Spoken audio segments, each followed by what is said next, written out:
JT Top News supported by Jewel Park and logistic partner BVC Logistics. Jetty top news के इस bulletin में आज देखिए कि अंतर्राष्ट्रीय बाजार में सोने के दाम में क्यों जारी है गिरावट, झवेरी बाजार में सोने के दाम में मामूली गिरावट और शेयर बाजार में उतार चढ़ाव के बीच मामूली बढ़त। देश में छाए संकट के चलते जहां अब धीरे धीरे बाजार खुलने लगे हैं, वहीं मुंबई शहर में पिछले 15 दिनों में काफी तेजी से सुधार देखा गया है। इन दिनों अंतर्राष्ट्रीय बाजार में सोने के दाम में गिरावट का दौर जारी है। $1900 पार करने के बाद आज सोना $1800 के नीचे ट्रेड कर रहा है। आखिर अंतर्राष्ट्रीय बाजार में सोने की चमक क्यों फीकी पड़ गई, जानते हैं बाजार विशेषज्ञ हेमेन कपाड़िया से। पिछले दिनों में देखा गया है कि सोने के भाव में तेजी से गिरावट आई है। मुख्य कारण ये है कि जो यूएस डॉलर इंडेक्स, जिसको DXY बोलते हैं, उसमें जबरदस्त तेजी देखी गई है। जो 90 के नीचे हुआ करता था वो 92.4 तक बढ़ गया डॉलर इंडेक्स। इसका सीधा इम्पैक्ट होता है सोने के भाव पे और उसमें गिरावट देखी गई। और एक और चीज भी हुई है, 1860 एक सपोर्ट लेवल था सोने का इंटरनेशनल भाव में, वो टूटते ही एक नियर टर्म प्रेशर आया।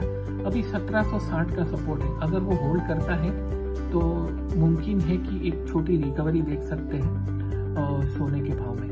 लॉन्ग टर्म सोने के भाव अभी भी तेजी के मूड में है, लेकिन डॉलर इंडेक्स घटता है तो नियर टर्म में सोने में रिलीफ मतलब बढ़त देख सकते हैं।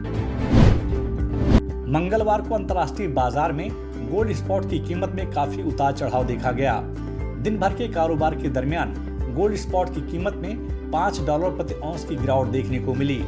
दिन भर के कारोबार के बीच गोल्ड स्पॉट की कीमत $1778 प्रति औंस के आसपास कारोबार करता हुआ दिखाई दिया। बाजार विशेषज्ञों के अनुसार आने वाले दिनों में सोने के दाम में करेक्शन देखा जा सकता है। मुंबई के सराफा बाजार में सोने और चांदी की मांग में मंगलवार को बढ़त देखने को मिली।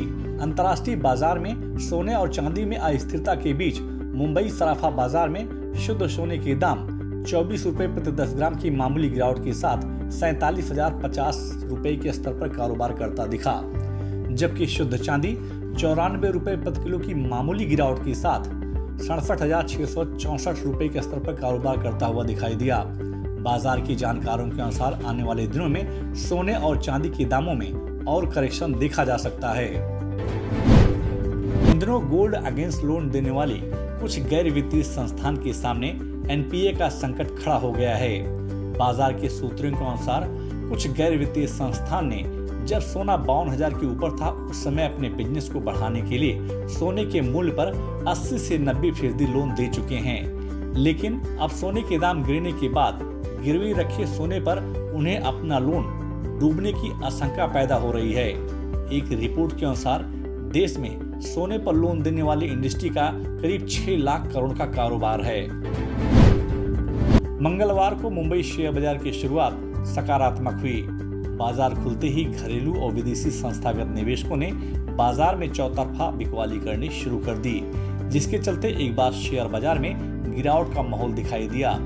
लेकिन दोपहर बाद बाजार में चौतरफा खरीदारी देखी गई। निवेशकों ने बैंकिंग, ऑटो, ऑयल और फार्मा सेक्टर के शेयरों में खरीदारी करनी शुरू कर दी, जिसके चलते मुंबई शेयर बाजार 14 अंकों की मामूली बढ़त के साथ 52,588 अंकों पर बंद हुआ।